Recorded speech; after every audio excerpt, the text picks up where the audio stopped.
ابھی پچھلے 2-3 سالوں کے اندر آپ دیکھیں کورونا کا ڈر، پھر اوپر سے ڈینگی کا ڈر، پھر اب اگلی جو ہے وہ ایک آ رہی ہے خدا، ایک لہر آ رہی ہے اس کا ڈر، اور پھر ساتھ ساتھ خبریں بھی ایسی ہوتی ہیں جنہوں نے ویکسین لگائی ہے نا ان کو ہو رہا ہے اور ڈر، تو طرح طرح سے ڈر ہے، لیکن کوئی تو ہے جن کے پاس پیغام ہے کہ ڈرو مت۔ اور میں سمجھتا ہوں کہ نہ صرف ہمارے چرواہوں کے پاس، ہمارے رہنماؤں کے پاس، بلکہ کلیسیا کے پاس بھی پیغام ہے کہ دنیا نہ ڈرے۔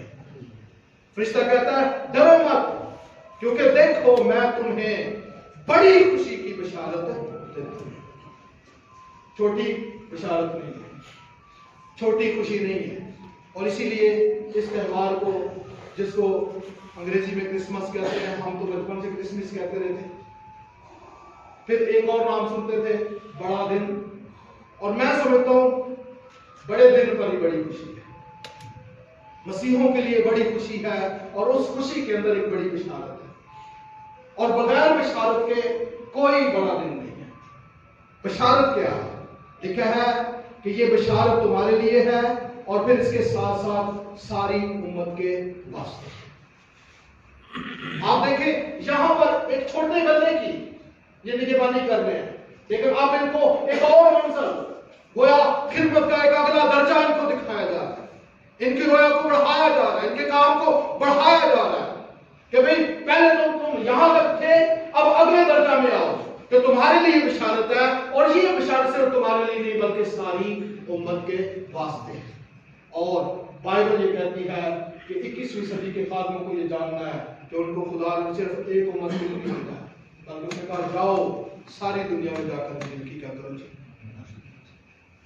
ہمارے پاس جو بشارت ہے وہ ساری دنیا کے لیے، سب کے لیے، نہ صرف ہمارے اپنے خاندانوں کے لیے ہے، اپنے قبیلوں کے لیے ہے، بلکہ سب کے لیے ہے، اور اس کے لیے جو جو ٹول ہمارے پاس ہے اس کو ہم نے استعمال کرنا ہے، چاہے ورشپ کا ٹول ہے، چاہے پرساد بجانے کا ٹول ہے، چاہے مناجی کرنے کا ٹول ہے، یا پھر چیریٹی بیسس پر ہم کام کر سکتے ہیں، جیسے پاکستان سنڈے اسکول منسٹری جو ہے وہ کام کرتی ہے۔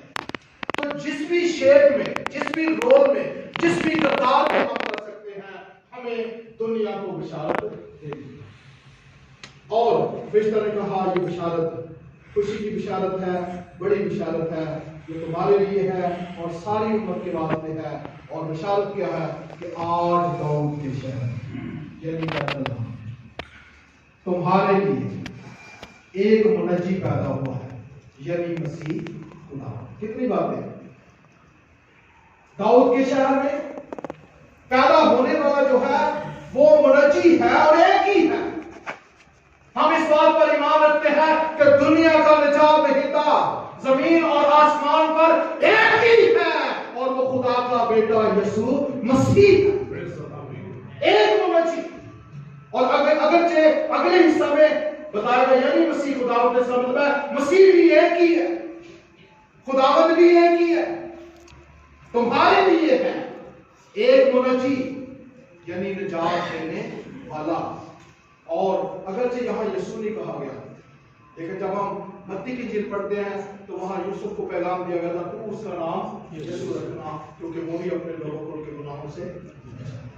تو پوشیدہ الفاظ میں ان کو یسوع کے بارے میں بتا دیا گیا ہے، منجی پیدا ہوا ہے، نجات دینے والا پیدا ہوا ہے، یعنی مسیح وہ ہے جس پر مسح ہے، اور اس کا مسح چھوٹا مسح نہیں۔ اسی انجیل کے 4 باب کی 18ویں آیت میں بتایا گیا وہ مسح کس قدر مسیح ہے۔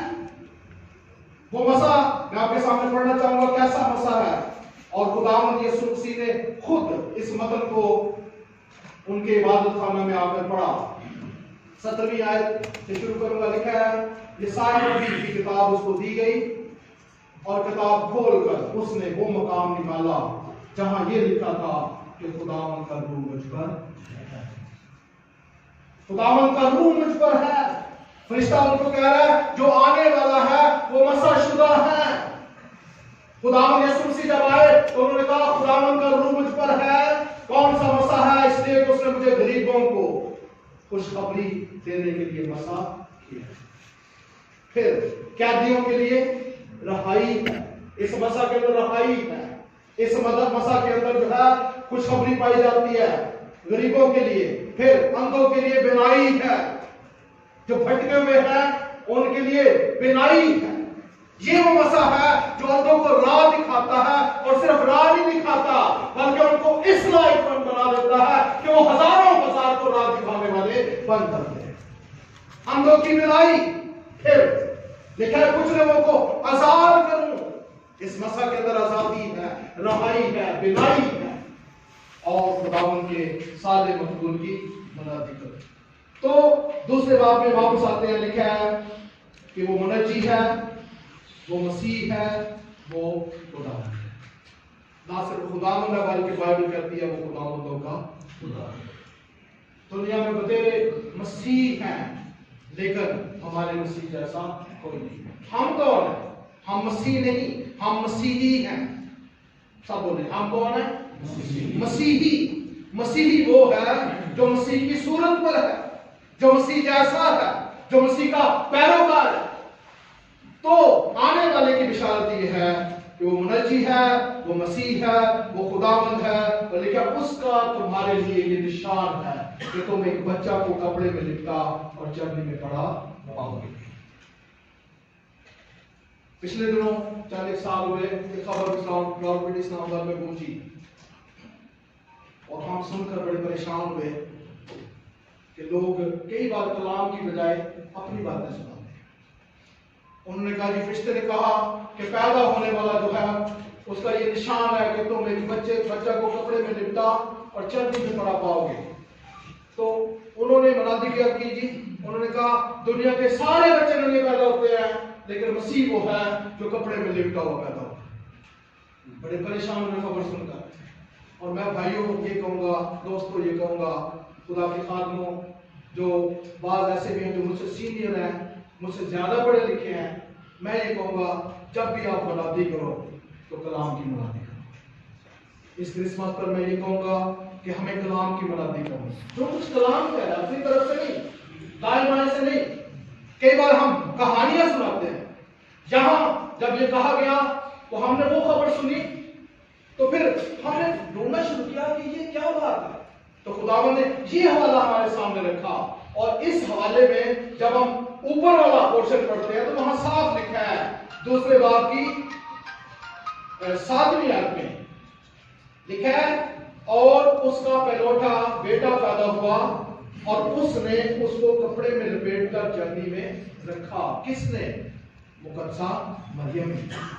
مقدسہ مریم نے رکھا، چرنی میں رکھا۔ کیوں رکھا؟ کیونکہ تاریخ یہ بتاتی ہے، حالات یہ بتاتے ہیں کہ ان کے واسطے سرائے میں جگہ ہی نہیں تھی، اور تو جو کچھ موجود تھا اسی میں رکھا، چرنی میں رکھا اور کپڑے میں لپیٹ کر رکھا۔ اور فزیکلی طور پر بھی آپ دیکھیں جتنے بھی دنیا میں بچے پیدا ہوتے ہیں، پیدا ہونے کے بعد ان بچوں کو صاف کیا جاتا ہے، پھر ضرور کپڑے میں لپیٹ کر رکھ دیا جاتا ہے۔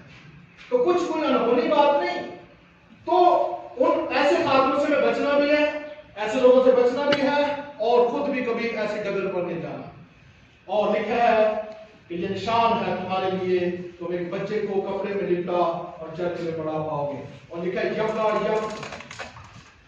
اچانک اس فرشتہ کے ساتھ آسمانی لشکر کے گروہ خدا کی حمد کرتی اور یہ کہتی ظاہر ہوئی کہ عالم بالا پر خدا کی تمجید ہو، اور زمین پر ان آدمیوں میں جن سے وہ راضی ہے کیا ہو جی خدا۔ میں آپ کا دھیان چاہوں گا، پہلے ایک فرشتہ ہے، اس کے بعد جب اس نے خبر پہنچا دی ہے، جو کچھ خداوند کی تعظیم میں کہنا چاہتا تھا، خدا کی تعریف میں کہنا چاہتا تھا، یسوع کے بارے میں بتانا چاہتا تھا، جو کچھ اس کے پاس تھا تعریف کے لیے، حمد کے لیے، ستائش کے لیے، ثنا کے لیے، جو کچھ تھا اس نے بیان کر دیا۔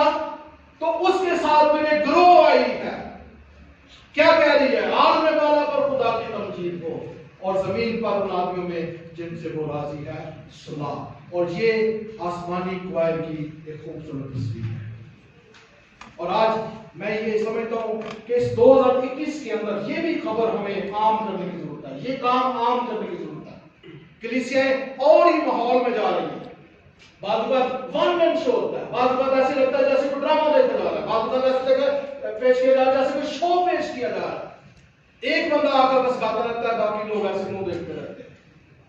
ہم جب چھوٹے چھوٹے تھے ہم نے چرچز کے اندر کوائرز دیکھے، اور ان وائز کا ایک اپنا ہی لطف تھا، ایک اپنا ہی مزہ تھا، اور ان سے ایک اپنی ہی بلیسنگ تھی۔ آج ہمیں اسی آسمانی کوائل کے منظر کو لینے کی ضرورت ہے۔ کلیسیاؤں کے اندر جو خادمین ہیں ان سے میں ریکویسٹ کروں گا اپنی کلیسیاؤں کے اندر کوائلز کو فروغ دو۔ ہاں بعض اوقات ایسا ہوتا ہے، کوئی خادم ایسا بھی ہوتا ہے کہ وہ آتا ہے تو اپنا پورا گیت سکھا کے چلا جاتا ہے۔ وہ بھی ایک زبردست بات ہے کہ وہ سمجھتا ہے مجھے اکیلے نہیں گانا، اوروں کو ساتھ لے کر۔ اور یہاں تو یہ مجبوری ہے، میں آپ کا دھیان چاہوں گا کہ کئی بار ایسا ہوتا ہے ایک بندہ گیت گا لیتا ہے نا، اس کا گیت کو دوسرا گاتا ہے نا تو اس سے ناراض ہو جاتا ہے کہ تم نے میرا گا دیا۔ بھائی جمشید بیٹھے ہیں، میں بڑا خوش ہوتا ہوں یہ کہتے ہیں میں چاہتا ہوں آپ سیکھیں۔ تو اچھے لوگ کیا کرتے ہیں، جو کچھ خبریں ان کے پاس ہے اس میں دوسروں کو بھی کیا کرتے ہیں، شامل۔ آسمانی کوائل کیا گا رہی ہے، عالم بالا پر خدا کی تمجید ہو، اور زمین پر ان آدمیوں میں جن سے وہ راضی ہے سنا۔ تو جن سے وہ راضی کب ہوتا ہے، جو اس کی بات کو مانتے اور سنتے ہیں، تب ہی صلح ہوتی ہے۔ یہ نہیں کہ ہم عید پر عید کریں اور صلح کی بات ہی نہ کریں، خدا کو راضی کرنے کی کوشش نہ کریں۔ وہ راضی تب ہی ہوتا ہے جب ہم اس کی بات پر آمین کہتے ہیں، جو کچھ وہ ہم سے بات کرتا ہے اس کو قبول کرتے ہیں۔ دیکھیں کرسمس کے موقع پر جتنے بھی لوگ ہیں اچھے لوگ، ان کو آپ دیکھیں، یوسف کے پاس پیغام آیا اس نے آمین کہا، مریم کے پاس پیغام آیا اس نے آمین کہا، ہیرودیس کے پاس پیغام آیا اس نے آمین نہیں کہا۔ اب ہمیں تفریق بھی کرنی ہوگی، اب کس طرف جا رہے ہیں، ہم ہیرودیس جیسے بننا چاہتے ہیں یا یوسف یا مریم جیسے بننا چاہتے ہیں؟ تو جن سے وہ راضی ہے وہ صلح۔ اور لکھا ہے جب فرشتے ان کے پاس سے آسمان پر چلے گئے تو ایسا ہوا کہ چرواہوں نے آپس میں کہا آؤ بیت الحم تک چلیں اور یہ بات جو ہوئی ہے اور جس کی خداوند نے ہم کو خبر دی ہے دیکھیں۔ جو کچھ ہوا ہے اس کو کیا کریں گے، دیکھیں یہ بات۔ اور لکھا ہے انہوں نے جلدی سے جا کر، دیر نہیں کی، جلدی جلدی۔ بعض لوگ ساری عمر ہی سوچتے ہی رہتے ہیں اور کبھی بھی زندگی میں فیصلہ نہیں لیتے۔ میں یہ کہوں گا کہ آپ میں سے اگر کوئی ایسا بیٹھا ہوا ہے جس نے پورا سال یا پچھلی پوری زندگی اپنے لیے فیصلہ نہیں لیا، تو اس آخری مہینے میں کرسمس کے موقع پر، بڑے دن کے موقع پر ایک بڑا فیصلہ لے کہ میں اپنا آپ خداوند کو دیتا ہوں۔ آؤ جلدی کریں۔ کس کے پاس چلے جی، جا کر دیکھیں۔ لکھا ہے پس انہوں نے جلدی سے جا کر مریم اور یوسف کو دیکھا اور اس بچہ کو جننے میں پڑا پایا۔ انہوں نے دیکھا اور جیسا دیکھا ویسا ہی پایا، اور جو کچھ دیکھا ہے لکھا ہے وہ بات جو اس لڑکے کے حق میں ان سے کہی گئی۔ حق میں کیا کہا گیا کہ وہ مسیح ہے، حق میں کیا کہا گیا وہ منجی ہے، حق میں کیا کہا گیا وہ خداوند ہے۔ دنیا میں بڑے لوگ ہیں اور میں سمجھتا ہوں یہ چرواہوں کا چرواہا ہے جو چرنی میں لیٹا ہوا ہے۔ ایک چرواہوں کو ایک چرواہے کی ضرورت تھی۔ ہم جتنے چرواہے ہیں ہمیں ہمیشہ یاد رکھنا ہے کہ ہمارے اوپر ایک سپیریئر ہے اور وہ خداوند یسوع مسیح۔ ہمارا مرتبہ، ہمارا رول، ہمارا کریکٹر، ہماری ویلیو کچھ بھی ہو جائے، ہمیں اپنے رہنما کو، اپنے ہیرو کو کبھی بھی بھولنے کی ضرورت نہیں ہے۔ اور یاد رکھیں بغیر یسوع کے کوئی کرسمس نہیں ہے۔ آج لوگ ویلکم کرسمس کرتے ہیں لیکن یسوع کو پاس نہیں آنے دیتے۔ یہ کیا ہو رہا ہے؟ یہ سب کچھ پہ رسمی ہے، اور جتنی باتیں رسمی ہوں گی ان کا بڑے دن کے ساتھ، حقیقی بڑے دن کے ساتھ کوئی تعلق، کوئی واسطہ نہیں ہے۔ لکھا ہے جو اس کے حق میں تھا ان سے کہا گیا تھا اس بات کو مشہور کیا گیا۔ اور آج میں آپ سے کہوں گا آپ نے جو کچھ سنا ہے وہ یسوع کون ہے تمہیں کو صرف عادت کو بتاتے رہتے ہیں، واقعوں سے نہ کہہ بتائیں، جیسے بھی کر سکتے ہیں۔ دیکھیں کئی بار ایسا ہوتا ہے بھوکے کو کوئی روٹی دیتا ہے نا جا کے تو وہ پھر لیتا بھی ہے اور شکر گزاری بھی کرتا ہے، اور کئی بار پھر وہ ڈھونڈنے کی کوشش کرتا ہے یہ بندہ کون ہے۔ ہمارے وسیلہ سے کئی بار لوگ مسیح تک آ جاتے ہیں، اگرچہ جیت داعش سے بھی سنائی جاتی ہے، لیکن ہماری زندگیوں کو جب ہم مسیح کے پاس لے کر جاتے ہیں تو وہاں وہ بھی ایک انجیل بنتا ہے۔ مشہور کرنا ہے ہم نے اس کو، اور جتنے بھی ہمارے وسائل ہیں ہم نے ان کو خداوند تک لے کر آنا۔ جب یہ گئے ہیں یسوع کے پاس تو یقیناً انہوں نے یسوع کو نظریں بھی پیش کی تھی. ہم کیا کرتے ہیں؟ ہمیں اس بڑے دن کے موقع پر اپنی زندگیاں، اپنے نذرانے خداوند کو دینے کی لکھا ہے. سب لوگوں نے جب وہ بات سنی جو لوگ تو کیا ہوا؟ لوگ حیران ہوئے، مگر مریم ان سب باتوں کو اپنے دل میں رکھ کر غور کرتی رہی. آخر میں یہ کہوں گا، جو کچھ آپ نے سنا ہے اس کو دل میں رکھیے اور غور کیجیے. داؤد نے کہا تھا میں نے تیرے کلام کو اپنے دل میں رکھ لیا تاکہ تیرے زبان میری طرف سے اور میرے خاندان کی طرف سے اور میرے فادر کی طرف سے آپ سب کو